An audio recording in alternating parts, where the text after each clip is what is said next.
Hi everyone, welcome back with me again in this channel. On today's video, I'm gonna give you a tutorial on how to instantly apply makeup to your photos or videos in CapCut.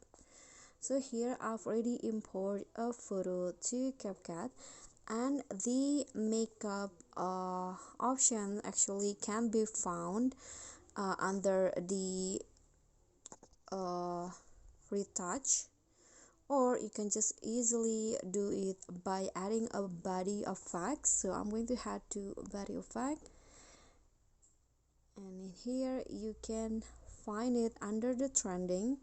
There is a bold glamour makeup, or you can also find it under the roll category. So I'm going to just click on the bold glamour and wait for it to be applied to the photo. Okay, so now you can see the makeup has been applied, and here I'm going to show you the before and after. So here is the before look, and here is the one with the bold glamour body effect. You can see the difference.